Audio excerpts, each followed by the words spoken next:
When you click on a video or listen to a podcast, what is it that you want? The slaking of curiosity? The catharsis of resolution? The paradoxical wonder that comes from knowledge? An escape? Or merely entertainment?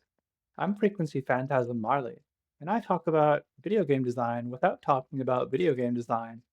I've recently received the comment that the content produced so far is appreciated that I'm fairly positive, which was noted as being somewhat unusual for content creation. This was interesting to me, and it has been something that I've been interested in exploring for a while. I have spent most of my life in sphere of social media and content creation, in large part because it seemed to me that it was horrifically vicious, judgmental, and unrelenting.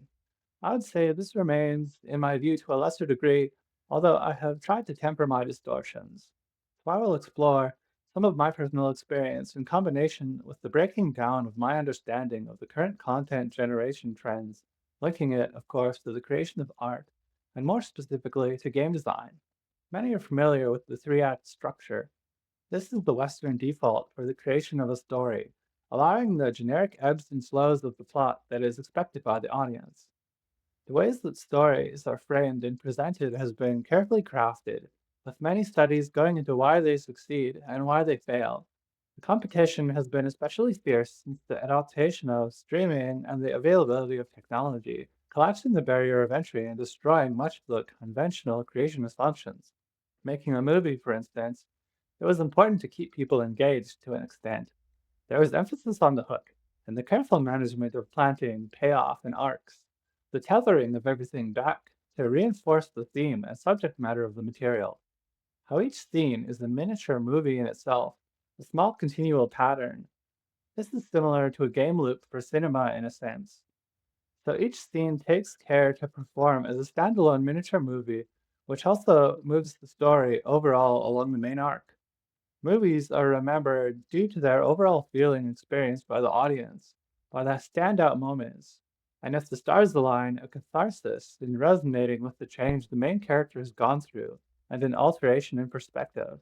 The way the content has been consumed and created has been massively disrupted, with the increasing tendency to consume content in small, fragmented chunks.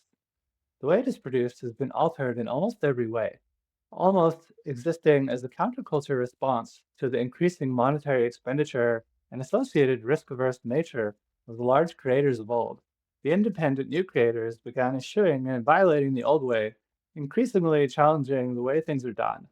The long production time, large amounts of money, and collaborative efforts involved in producing content with long enmeshed patterns was left to adapt to the disruptive indie actors whom could produce practically endless content on demand with virtually no cost, no collaboration, and far less thought. Let me explore the ways in which I feel sway modern content creation in a less positive direction. Take content on YouTube specifically. While watching a video, there are other videos sitting below, vying for your attention. And the scrolling is almost subconscious, begging the smallest inattention to be rewarded. This, combined with the incentivization of creators to provide their own jumping off points at intervals, attempting to keep those of whom are likely to abandon the current video to at least chain into another piece of content. These are essentially advertisements. In television parlance, they are called violators, and I believe this is an appropriately gross depiction. So, the long understood art of storytelling is being continually upended, rendering, in many instances, the following of those rules moot. What point is there in the creation of longer form, structured, and deliberate content? It seems likely that your fate will be either to have only a fragment of your content consumed, or if it becomes remarkable, to have a floating head making droll remarks and performative mock expressions, which in many cases no creative or transformational addition is added. The natural consequence of such a dull, cutthroat, saturated space is to place importance on only what matters to get people in. The reduction of the work to the trailer, the game to the demo, to align with the meta. And because content is most likely not consumed in isolation, with attention and in full, the impetus to create more full, standalone works is lessened in favor of creating fragmentary, empty works a la discontent mill. There's only room for the beginning of the movie, for the start of the scene, the resolution unresolved. The pressure is not to make an impact and lead the audience to reflect, but to chain your content and leave them wanting. The thumbnail is made of stark colors, large attention-grabbing words, and a reactive facial expression embellished to the point that people in public would attempt to render medical attention. The resolution of content is not rewarding in many cases, and leaving the audience satisfied is deterred in many respects, which is often why content will end in the middle of prodding one towards further consumption. We don't want you fulfilled. We want you to remain hungry, to be starved, ravenous. We provide only the hook, with partial bait, and then in place of resolution, tranquility, or catharsis, there's only a series of hooks and bait. The promise of fulfillment, a circular path, because once you get what you want, it becomes less desirable. The participation within this method of creation is being caught in the net, whereby at first it doesn't seem challenging to lose yourself, but after a while, the more you struggle, the more entwined you become. So the rise of reaction content and of thoughtless hot takes occurs, with the emphasis being the garnering of familiarity, embellishment, and the breadcrumbing to a breadcrumb trail. This is the content creator dark path, resentertainment, discontent creators, in celebrities. The notion of the dark path has been used to explore the design meant to manipulate end users into pursuing the least beneficial option for themselves, both by obfuscating and making many hurdles towards the beneficial path or escape, and by likewise emphasizing and removing friction from the undesirable path. I believe that the content creation variant of this is enabled by the strange conditions of the modern era. The ubiquity of technology and the unique stressors in the world make for unique environmental conditions. Critiques and judgments now have been raised to the level that they can reach unparalleled amounts of people, and the extreme representation of topics sans nuance is increasingly not only sufficient, but necessary. The consumption of content is blending with distraction and escape rather than attentive experience. This allows for the prospering of many channels and businesses that survive by skewering framed others and reveling in the purported absurdity and destruction. The endless generation of stress, alongside the confirmation of views that the audience is righteous and justified in their disgust and fury, perpetuated like content ad infinitum. And when the responsibility is on the opposing side, what else are they to do? So the continued waxing pathetic is accepted as the brave and productive struggle against the paradoxically incompetent, unassailable other. I believe this is linked to the erroneous notion that venting is therapeutic. Visit social media spaces, forums, and the like, and it is easy to stumble across venting posts. There are often tags specifically for venting, and it seems generally accepted as a healthy and normal activity.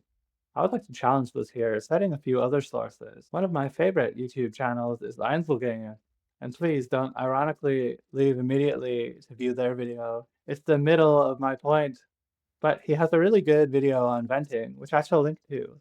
When I was listening to his perspective, it brought back to me a portion of the book, The Courage to be Disliked. There was a portion where the example of a mother trying to scold their child when they misbehaved. After the initial dismissal of an order, for instance, the parental figure may erupt in a rage, demanding the falling in line with the given order.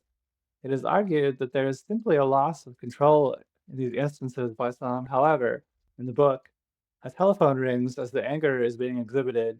The mother answers the phone, assuming a tempered mannerism and completing the phone call. Thereafter, they again engage in the igniting of their spirits to attain conformity.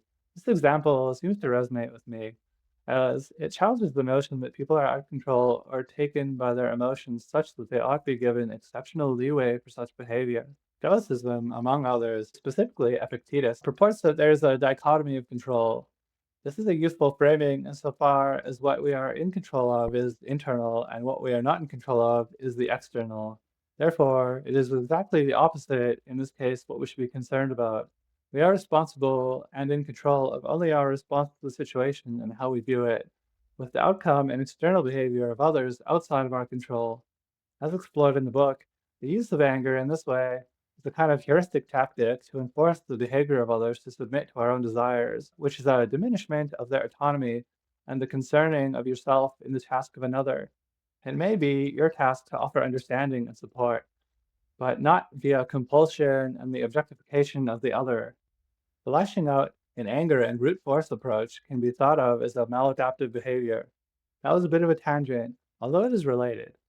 Stoicism, Taoism, Buddhism, and modern psychological thinking do not support that venting is beneficial. And as in similar studies that look at things like violence, repeated patterns of behavior are reinforced and escalatory. Venting begets venting, and anger, anger, especially when it is framed as in some way solving the perceived problem. We have seen so far the destruction of story arcs, replaced by an endless line of hooks. The nature of content distribution lends itself to the fragmentary style of delivery, and thus the way that discontent creators operate is to start in media res. That is, to start in the middle. Not only is there no end, but no beginning.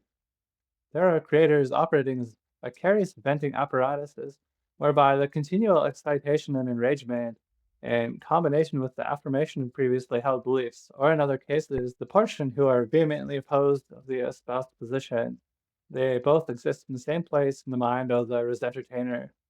The offering of resolution, catharsis, or exploration of topics is not part of the process. The point is to keep people watching, and if there were solid beginnings, middle, and resolution, it would violate the model and provide a good endpoint. The audience would be satisfied, and this is not the purpose. In order to stay competitive, it seems to be that many feel or justify in themselves that the discontent produced is simply necessary. But there's an important component lost besides the lack of the fulfilling experience and natural off-ramp. This is the function of storytelling. There is a reason that the old storytelling patterns exist, and there is a cost to the destruction of them. The standard story has a perspective held by an individual that comes to be embodied by the audience. As the story progresses, the audience roots for the character and then goes through the same experiences and struggles with them.